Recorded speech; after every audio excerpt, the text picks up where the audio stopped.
الحمد لله وحده والصلاة والسلام على من لا نبي بعده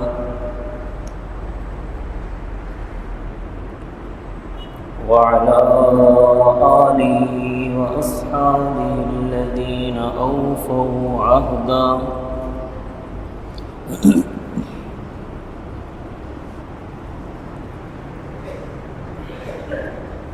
ونشهد أن لا إله إلا الله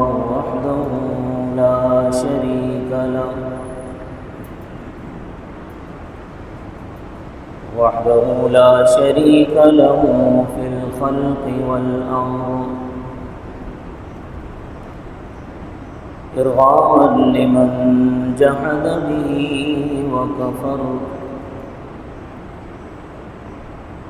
ونشهد أن سيدنا ومولانا محمدا عبده ورسوله المبعوث إلى الأسود والأحمر لتكميل مكارم الأخلاق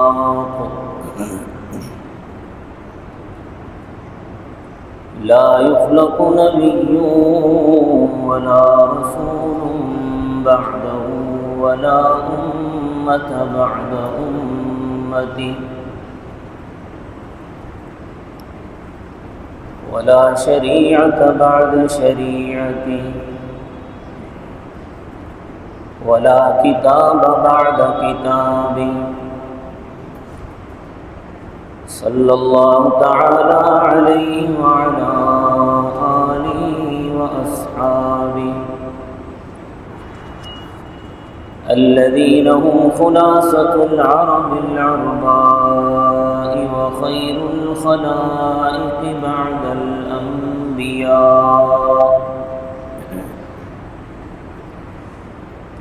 وهم كالنجوم في السماء للاهتداء والاقتداء وهم مفاتيح الرحمة ومصابيح الغرر أعوذ بالله من الشيطان الرجيم بسم الله الرحمن الرحيم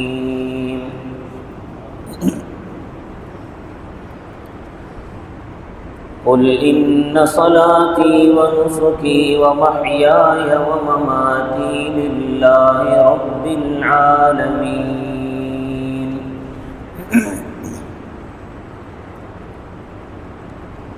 وقال تبارك وتعالى في مقام آخر فصل لربك وانحر صدق الله العظيم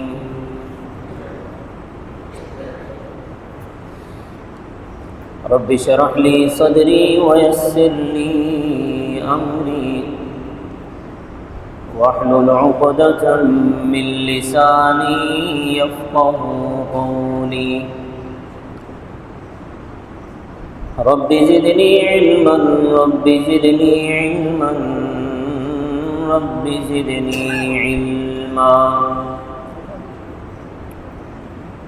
سبحانك لا علم لنا إلا ما علمتنا إنك أنت العليم الحكيم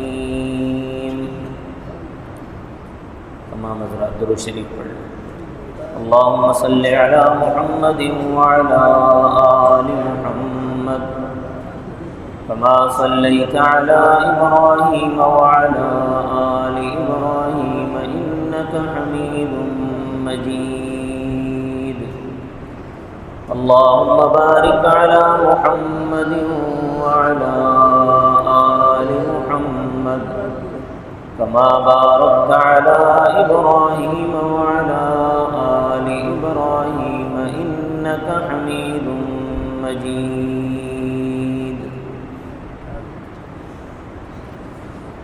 معزز سامعین گرامی قدر،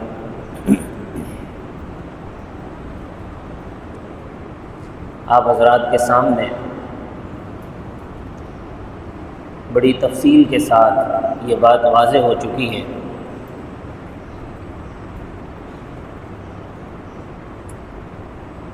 کہ عید الاضحیٰ مسلمانوں کا ایک تہوار ہے جو حج کے شکرانے کے طور پر اللہ کی طرف سے عطا کردہ ہے۔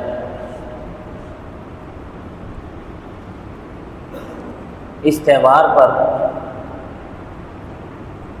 پوری دنیا کے مسلمان ابو الانبیاء حضرت ابراہیم علی نبینا علیہ الصلاۃ والسلام کی سنت قربانی کو زندہ کرتے ہیں، اور اللہ تبارک و تعالی نے قرآن کریم میں بھی مسلمانوں کو یہ حکم دیا ہے کہ اللہ کے لیے قربانی کرو۔ قربانی کرنا، جانور کو قربان کرنا، یہ صرف اسلام میں نہیں ہے، دیگر مذاہب میں بھی ہے۔ مشرکین مکہ بھی مختلف بتوں کے نام پر جانور ذبح کیا کرتے تھے، اور آج بھی مشرکین مختلف بتوں کے نام پر جانور ذبح کرتے ہیں۔ عیسائی صلیب کے نام پر جانور ذبح کرتے ہیں، ہندو بتوں کے نام پر جانور ذبح کرتے ہیں۔ قرآن کریم میں اللہ تبارک و تعالی نے یہ واضح فرما دیا کہ قربانی صرف اور صرف اللہ کے لیے ہوتی ہے۔ فرمایا فصلی لربک وانحر، اللہ کے لیے نماز پڑھ اور قربانی کر۔ یہاں پر جو فرمایا فصلی لربک وانحر، وانحر یہ امر کا صیغہ ہے، اور امر کا صیغہ وجوب کے لیے آتا ہے۔ تو فرمایا کہ قربانی صرف اللہ کے لیے ہے، تو جو لوگ بتوں کے نام پر قربانی کرتے ہیں یا جو لوگ صلیب کے نام پر قربانی کرتے ہیں، یہ سب شرک کرتے ہیں۔ بتوں کے نام پر قربانی کرنا شرک ہے، صلیب کے نام پر قربانی کرنا شرک ہے۔ اسی طرح کسی بزرگ کے نام پر قربانی کرنا، کسی ولی کے نام پر قربانی کرنا بھی شرک ہے۔ اللہ تبارک و تعالی نے یہ واضح فرما دیا ہے کہ قربانی صرف اللہ کے لیے ہے۔ اور میں نے عرض کیا تھا گزشتہ جمعہ کہ قربانی وہ واحد عبادت ہے کہ جو صرف ذی الحجہ کے 3 دن میں ادا کی جا سکتی ہے، 10، 11 اور 12۔ باقی پورا سال قربانی کی عبادت نہیں کی جا سکتی، یہ اس کی خصوصیت ہے۔ ان دنوں میں عید کی نماز کے بعد جو آدمی جانور ذبح کرے گا اللہ کے نام پر، اللہ کے لیے، اس کی قربانی قبول ہوگی۔ اس دن، ان 3 دنوں کے علاوہ کسی اور دن میں اگر جانور ذبح کرے گا تو وہ قربانی نہیں کہلائے گا۔ اور قربانی کی خاص بات یہ ہے، حضور اکرم صلی اللہ علیہ وسلم نے ارشاد فرمایا کہ قربانی کا جانور جب ذبح کرتے ہیں تو خون کا قطرہ زمین پر گرنے سے پہلے اللہ قربانی کرنے والے کی مغفرت فرما دیتے ہیں۔ جانور ذبح ہوتے ہی قربانی قبول ہو گئی، اور یہی وجہ ہے کہ قربانی کے گوشت میں اللہ پاک نے اختیار دیا ہے، نبی کریم صلی اللہ علیہ وسلم نے اختیار دیا ہے کہ چاہیں تو خود بھی رکھ سکتے ہیں، چاہیں تو سارا تقسیم کر سکتے ہیں، لیکن سنت طریقہ وہ کیا ہے وہ آگے بتاؤں گا۔ تو یہ اختیار اسی وجہ سے دیا ہے کہ قربانی تو قبول ہو گئی ذبح کرتے ہی، اب گوشت کے لیے اختیار، لیکن ان 3 دنوں کے علاوہ جب آپ جانور ذبح کریں گے تو جتنا گوشت تقسیم کریں گے اتنا ثواب ملے گا، گوشت تقسیم نہیں کریں گے کوئی ثواب نہیں ملے گا۔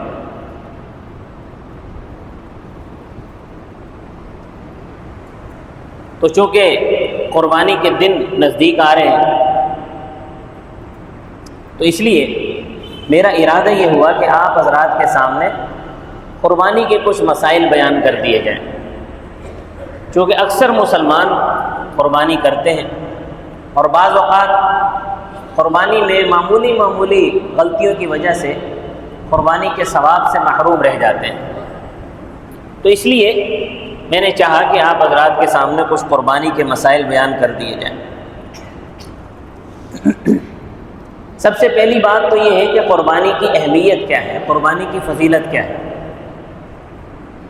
حضرت عائشہ صدیقہ رضی اللہ تعالیٰ عنہ فرماتی ہیں، حضرت زید بن ارقم رضی اللہ تعالیٰ نے فرمایا کہ بہت سے صحابہ حضور صلی اللہ علیہ وسلم کے پاس بیٹھے تھے، تو آپ کے صحابہ نے آپ صلی اللہ علیہ وسلم سے پوچھا کہ یا رسول اللہ قربانی کیا ہے؟ تو آپ صلی اللہ علیہ وسلم نے فرمایا سنت ابیکم ابراہیم، یہ تمہارے والد ابراہیم کی سنت ہے۔ تو پھر صحابہ نے پوچھا یا رسول اللہ یہ قربانی میں ہم کو کیا ملے گا؟ تو آپ صلی اللہ علیہ وسلم نے فرمایا بکل شعرۃ حسنۃ، فرمایا کہ ہر بال کے بدلے میں ایک نیکی ملے گی۔ قربانی کے جانور کے ہر بال کے بدلے میں ایک نیکی ملے گی۔ تو اللہ تبارک و تعالیٰ نے حکم دیا ہے قربانی کرو، تو قربانی کی رقم صدقہ کرنے سے قربانی ادا نہیں ہوگی۔ لوگ کہتے ہیں نا کہ قربانی کی رقم صدقہ کر دو تو جانور ذبح کرنے کی کیا ضرورت ہے؟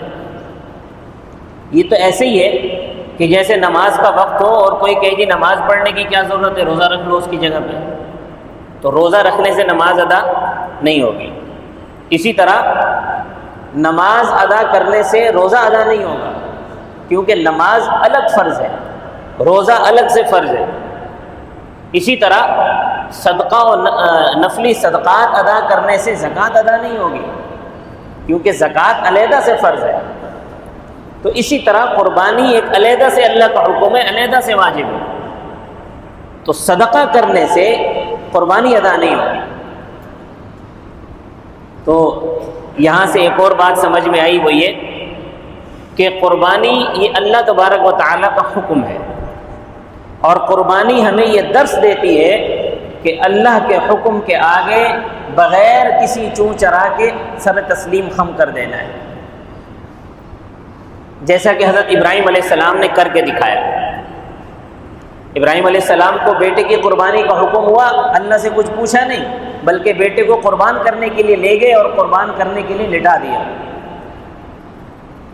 تو قربانی سبق یہ دیتی ہے کہ جہاں اللہ کا حکم آ جائے وہاں بس اللہ کے حکم کو ماننا ہے۔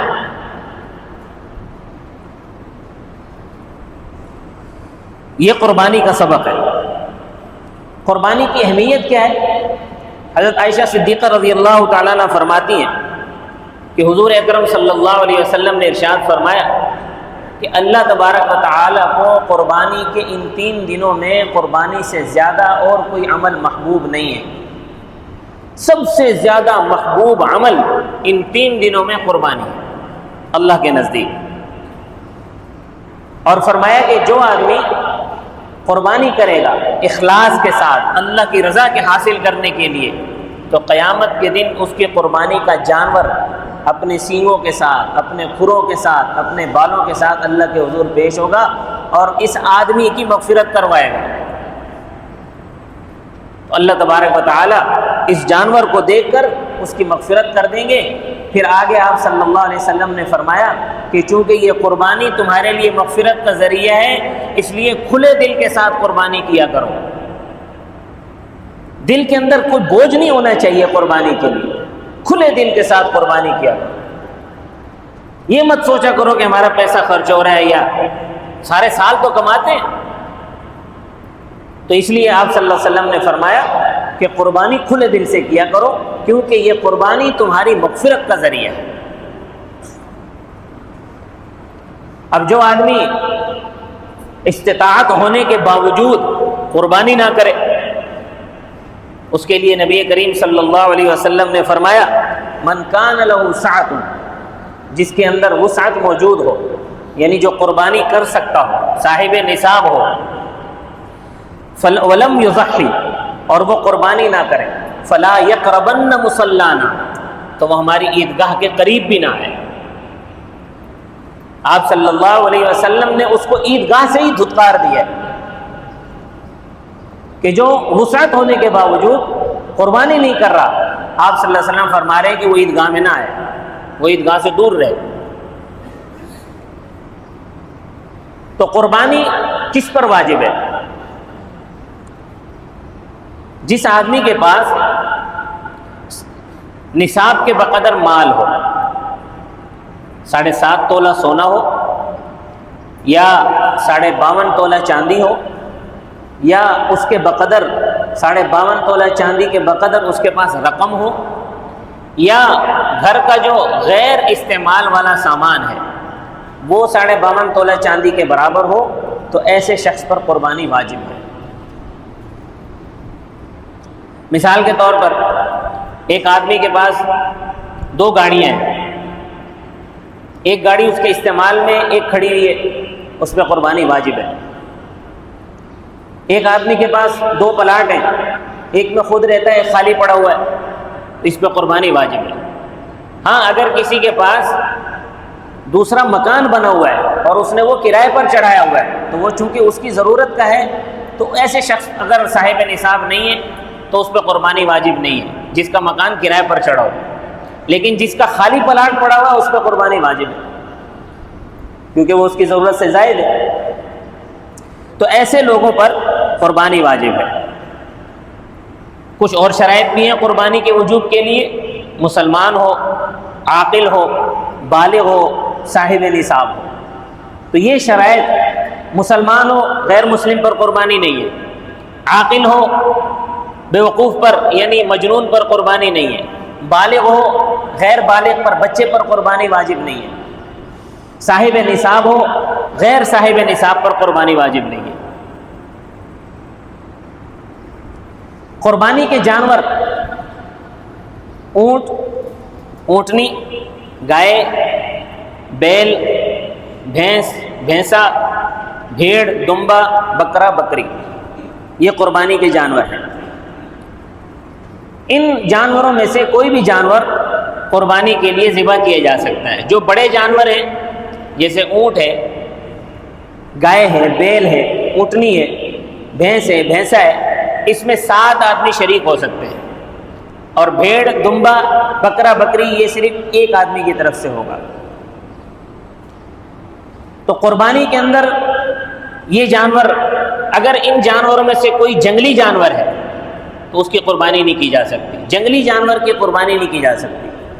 قربانی ہمیشہ اسی جانور کی ہوگی جو گھریلو استعمال کا جانور ہوگا، یعنی جسے گھر میں پالا جاتا ہے، جس سے نفع حاصل کیا جاتا ہے، ایسا جانور قربانی میں ذبح کرنا جائز ہے۔ تو افضل کس کی قربانی ہے؟ قربانی میں افضل نر کے بجائے مادے کی قربانی کرنا زیادہ افضل ہے، یعنی بکرے کے بجائے بکری ذبح کرنا زیادہ افضل ہے، بیل کے بجائے گائے ذبح کرنا زیادہ افضل ہے، اونٹ کے بجائے اونٹنی ذبح کرنا زیادہ افضل ہے، بھیڑ اور دمبے کے بجائے بکری ذبح کرنا زیادہ افضل ہے۔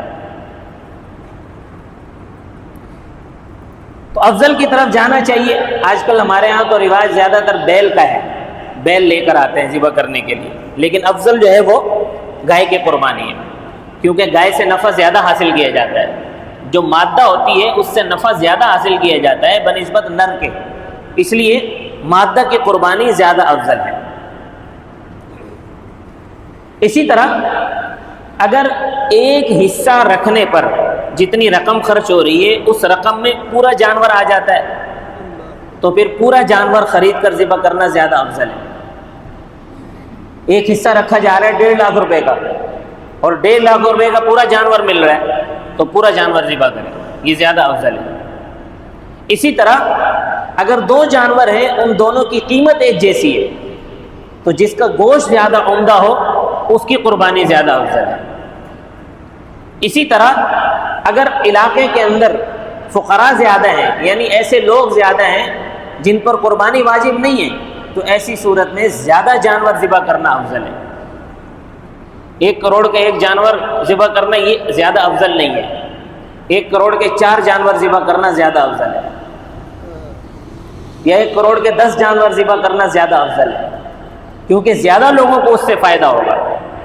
امام ابو حنیفہ رحمۃ اللہ علیہ فرماتے ہیں کہ قربانی ایسی کی جائے کہ جو انفع للفقراء ہو، فقراء کے لیے زیادہ فائدہ مند ہو، تو ایسے جانور کی قربانی کرنا زیادہ افضل ہے۔ ہاں اگر ایسی جگہ ہے کہ جہاں پر زیادہ تر فقراء نہیں ہیں، ایسے لوگ نہیں ہیں، سارے کے سارے امراء ہیں، تو پھر وہاں وہ جتنا مہنگا بھی جانور ذبح کرے اس کی مرضی ہے۔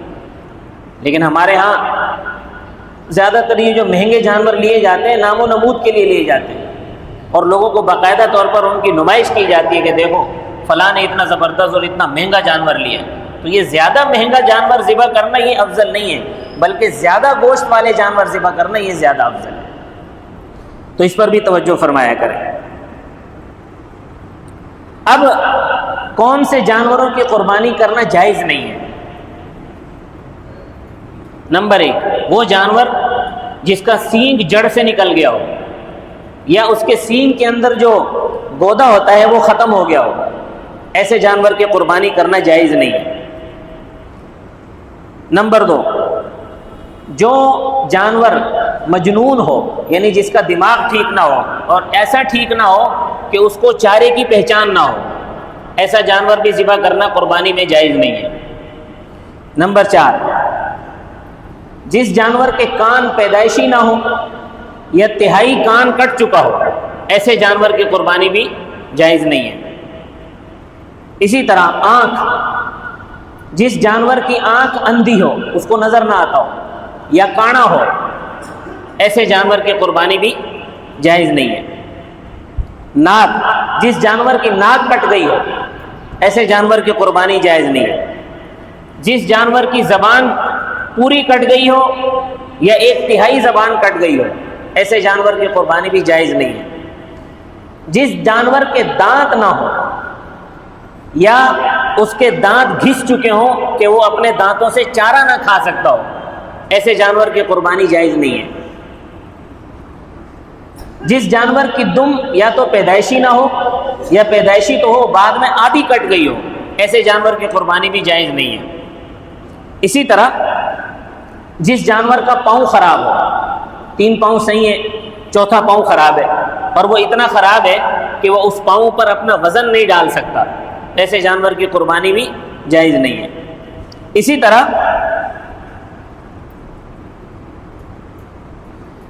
اگر گائے کی قربانی کر رہے ہیں اور گائے کی قربانی کرنے میں گائے کے جو تھن ہیں اس کے 2 تھن خشک ہو گئے ہوں، یا اس کے 2 تھنوں میں سے دودھ نہ نکلتا ہو، یعنی اس کے تھنوں کے سوراخ نہ ہو، بند ہو چکے ہوں، تو ایسے جانور کی قربانی بھی جائز نہیں ہے۔ کھال پر ایسی بیماری ہو جس کا اثر گوشت تک پہنچ چکا ہو، ایسے جانور کی قربانی جائز نہیں ہے۔ اور ایسا جانور جس کی ہڈیوں کا گودا خشک ہو گیا ہو، ایسے جانور کی قربانی بھی جائز نہیں ہے۔ تو یہ چند بیماریاں ہیں جن بیماریوں میں سے ایک بھی بیماری اگر کسی جانور میں پائی جائے تو ایسے جانور کی قربانی جائز نہیں ہوگی۔ سب سے بڑا اور مشکل کام یہ ہوتا ہے کہ ہم لوگ منڈی جاتے ہیں جانور خریدنے کے لیے۔ منڈی جانے کے لیے بھی کچھ چیزوں کا خیال رکھنا ضروری ہے شرعی طور پر۔ ان میں سے منڈی جانے کے لیے سب سے پہلے کچھ کام کر لینے چاہیے۔ منڈی جانے سے پہلے سب سے پہلے تو استخارہ کر لینا چاہیے، 2 رکعت صلاۃ الحاجت پڑھ لینی چاہیے کہ یا اللہ نیک کام کے لیے جا رہے ہیں، قربانی کا جانور خریدنے کے لیے جا رہے ہیں، تو ہماری مدد فرما۔ اور سب سے بہترین استخارے کی دعا یہ ہے کہ راستے میں یہ دعا پڑھتے جائیں، اللہم اغفر لی واختر لی، اللہم اغفر لی واختر لی، یہ دعا پڑھتے چلے جائیں، اللہ پاک آسانی فرمائیں گے۔ تیسری چیز جس کا خیال رکھنا ضروری ہے وہ یہ ہے کہ مشورہ کریں، آپس میں مشورہ کر کے جائیں۔ چوتھی چیز، منڈی میں جا کر ہم نمازوں کو بھول جاتے ہیں، نماز کا خیال رکھیں۔ پانچویں چیز جس کا خیال رکھنا ضروری ہے وہ ہے نیت کی درستی، نیت بالکل صاف ہو کسی کو دھوکہ دینے کی نیت نہ ہو اور کسی سے دھوکہ کھانے کی نیت بھی نہ ہو۔ بعض لوگ دھوکہ کرنے جاتے ہیں، دھوکہ کھا کے آ جاتے ہیں، بعض لوگ سادگی میں دھوکہ کھا کے آ جاتے ہیں، بعض لوگ ہوشیاری میں دھوکہ دے کر آ جاتے ہیں۔ تو نہ دھوکہ کھانے کی نیت ہو اور نہ دھوکہ دینے کی نیت ہو، تو نیت درست ہونی چاہیے۔ اور چھٹی چیز جس کا خیال رکھنا ضروری ہے وہ یہ ہے کہ آپ کے پاس حلال مال، حرام مال کی قربانی نہیں ہوتی۔ اور ساتویں چیز جس کا خیال رکھنا ضروری ہے کہ اپنے لیے حفاظتی دعاؤں کا اہتمام کرتے ہوئے جائیں، تاکہ اللہ مال کی بھی حفاظت کرے اور جو آپ جانور خرید کر لا رہے ہیں اللہ اس کی بھی حفاظت کرے۔ تو حفاظتی دعاؤں کا اہتمام ضرور کریں۔ منڈی پہنچ کر پھر دعا مانگیں، چوتھا کلمہ پڑھیں، لا الہ الا اللہ وحدہ لا شریک لہ لہ الملک ولہ الحمد وہو علی کل شیء قدیر، یہ دعا پڑھیں۔ اور منڈی میں داخل ہونے سے پہلے یا داخل ہونے کے بعد یہ دعا پڑھ لیں، اللہم بسم اللہ اللہم انی اسألک خیر ہذہ السوق وخیر ما فیہا واعوذ بک من شرھا وشر ما فیہا اللہم انی اعوذ بک ان اصیب فیہا یمینا فاجرۃ او صفقۃ خاسرہ۔ یہ دعا پڑھ کر آپ پھر منڈی میں داخل ہو اور منڈی کے اندر اپنے لیے جانور تلاش کرنا شروع کریں۔ اب جب جانور خرید لیں تو جانور خرید کر لانے کے بعد بھی چند چیزوں کا خیال رکھنا ضروری ہے۔ نمبر 1، جانور کے گلے میں گھنٹی نہ باندھیں۔ نمبر 2، نمود و نمائش سے بچیں۔ نمبر 3، مناسب جگہ پر جانور کو باندھیں۔ نمبر 4، جو آپ نے جانور خریدنے کے لیے مشقت اٹھائی ہے اور جو جانور لانے میں آپ کو مشقت ہوئی ہے، پھر جانور کا خیال رکھنے میں آپ کو جو مشقت ہو رہی ہے، اس مشقت پر اللہ سے ثواب کی امید رکھیں۔ اور نمبر 5، جانور کے حقوق کا خیال رکھیں۔ ایسا نہ ہو کہ جانور بھوکا کھڑا ہے تو کھڑا ہے، پیاسا کھڑا ہے تو کھڑا ہے، اس کی کوئی پرواہ ہی نہیں ہے، نہیں، اس کے حقوق کا خیال رکھیں۔ اس کے بعد آ جاتا ہے قربانی کا وقت۔ قربانی کا وقت 10 ذی الحجہ کی صبح صادق سے لے کر 12 ذی الحجہ کے غروب آفتاب تک ہے، اور افضل یہ ہے کہ دن میں ذبح کیا جائے، رات میں بھی ذبح کیا جا سکتا ہے۔ سب سے افضل قربانی وہ ہے جو پہلے دن کی جائے، پہلے دن ذبح کرنا جانور سب سے زیادہ افضل ہے۔ جو شہر والے ہیں، شہر والے عید کی نماز سے پہلے جانور ذبح نہیں کر سکتے۔ اگر کسی نے شہر میں رہتے ہوئے کسی نے عید سے پہلے جانور ذبح کر لیا تو اس کی قربانی نہیں ہوگی۔ البتہ جو دیہاتوں میں رہنے والے ہیں، جہاں عید کی نماز کی شرائط نہیں پائی جاتی، وہاں نماز نہیں ہوتی عید کی، تو وہ صبح صادق کے بعد ہی اپنا جانور ذبح کر سکتے ہیں، ان کی قربانی ہو جائے گی۔ شہر کے اندر کسی ایک جگہ عید کی نماز ہوگی، بہت سی جگہوں پہ عید کی نماز ہوتی ہے، کسی ایک جگہ عید کی نماز ہو گئی تو اس کے بعد جانور ذبح کیا جا سکتا ہے۔ اب جانور ذبح کرتے وقت بھی چند باتوں کا خیال رکھنا ضروری ہے۔ جانور ذبح کرنے سے پہلے دعا مانگے، انی وجہت وجہی للذی فطر السماوات والارض حنیفا وما انا من المشرکین ان صلاتی ونسکی ومحیای ومماتی للہ رب العالمین، یہ دعا مانگے۔ اس کے بعد جانور کو ذبح کرنے کے لیے جب اس پہ ہاتھ رکھیں تو یہ دعا مانگے، اللہم منک ولک بسم اللہ اللہ اکبر، یہ کہہ کر جانور ذبح کر دیں۔ اور جب جانور ذبح کر لیں پھر ذبح کرنے کے بعد اللہ سے دعا مانگے، اللہم تقبلہ منی کما تقبلت من حبیبک محمد صلی اللہ علیہ وسلم وخلیلک ابراہیم علیہ السلام، کہ یا اللہ میں نے یہ تیری رضا کے لیے قربانی کی ہے، تو اس قربانی کو میری طرف سے ایسے قبول فرما جیسے تو نے حضور اکرم صلی اللہ علیہ وسلم کی قربانی قبول فرمائی، جیسے تو نے ابراہیم علیہ السلام کی قربانی قبول فرمائی۔ یہ دعا مانگنے کے بعد بس آپ کو جانور کی ذبح کرنے کا، قربانی کرنے کا ثواب مل گیا، آپ کی بخشش ہو گئی۔ جانور کے ایک ایک بال کے بدلے میں ایک ایک نیکی مل گئی، ایک ایک گناہ معاف ہو گیا، ایک ایک درجہ بلند ہو گیا۔ جانور ذبح کرنے کے لیے عام طور پر تو آج کل قصائیوں کا انتظام کیا جاتا ہے، تو قصائی کے لیے بھی کچھ شرائط ہے۔ پہلی شرط یہ ہے کہ قصائی مسلمان ہو، دوسری شرط یہ ہے کہ اس سے اجرت طے ہو، اور تیسری شرط یہ ہے کہ جانور کا کوئی حصہ اس کو اجرت میں نہ دیا جائے۔ عام طور پر کوئی کھال اگر اجرت کے طور پر دے دیتا ہے تو یہ جائز نہیں ہے، گوشت اجرت کے طور پر دے دینا یہ جائز نہیں ہے۔ تو جانور کا کوئی بھی حصہ قصائی کو اجرت کے طور پر دینا جائز نہیں ہے۔ جانور بنانے کی، اس کی بوٹیاں بنانے کی، ذبح کرنے کی اجرت پہلے سے قصائی سے طے ہے۔ بس یہ 3 شرائطیں قصائی کے لیے۔ اب جب جانور تیار ہوتا ہے تو اس کے حصے کیے جاتے ہیں۔ تو اگر تو ایسا جانور ہے جس میں 7 لوگ شریک ہیں تو تمام لوگوں کا گوشت تول کر تقسیم کیا جائے، اندازے سے نہیں، تول کر دیا جائے۔ اور قربانی کے جانور کا گوشت فروخت کرنا جائز نہیں ہے۔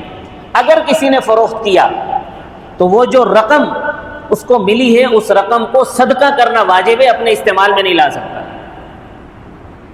ہاں گوشت اپنے پاس رکھ لے، خود استعمال کر سکتا ہے سارا، لیکن سنت طریقہ یہ ہے کہ گوشت کے 3 حصے کیے جائیں۔ پہلا حصہ اپنے لیے، ایک حصہ اپنے لیے، ایک رشتہ داروں کے لیے، ایک محلے کے فقراء کے لیے۔ یہ 3 حصے گوشت کے کیے جائیں۔ بقرعید سے پہلے فریج والوں کا کاروبار زبردست چلتا ہے۔ آج کل تو بانٹنے کی رسم تقریباً ختم ہی ہو گئی ہے، سنت طریقہ یہ ختم ہی ہو گیا ہے۔ لوگ کوشش کر کے، مہنگا بہت ہے نا، مہنگا بہت ہے، 5-5 ہزار روپے کلو گوشت پڑتا ہے، تو کیوں دے کسی کو، سب اپنے پاس رکھتے ہیں۔ تو بھائی یہ اصل میں احساس پیدا کرنا ہوتا ہے انسان کے اندر، مسلمان کے اندر۔ تو ایک حصہ آپ اپنے لیے رکھ لیں، ایک رشتہ داروں میں تقسیم کریں۔ وہ رشتہ دار جنہوں نے قربانی میں حصہ نہیں، جو قربانی میں حصہ نہیں ملا سکتے، جو غربا ہیں، جو فقراء ہیں، آپ کو رشتہ داروں کا اچھی طرح پتہ ہوتا ہے کہ آپ کا کون سا رشتہ دار کس حیثیت کا مالک ہے۔ اور تیسرا حصہ اپنے محلے کے فقراء میں تقسیم کریں، جو بیچارے قربانی میں حصہ نہیں رکھ سکتے، جن کی اتنی وسعت نہیں ہے کہ وہ قربانی میں حصہ رکھ سکیں۔ تو یہ 3 حصے کرنا سنت ہے۔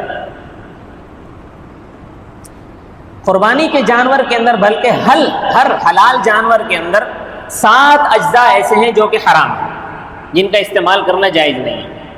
نمبر 1، خون، جو بہنے والا خون ہے، جو جانور کے گردن سے نکلتا ہے ذبح کرتے وقت، یہ خون حرام ہے۔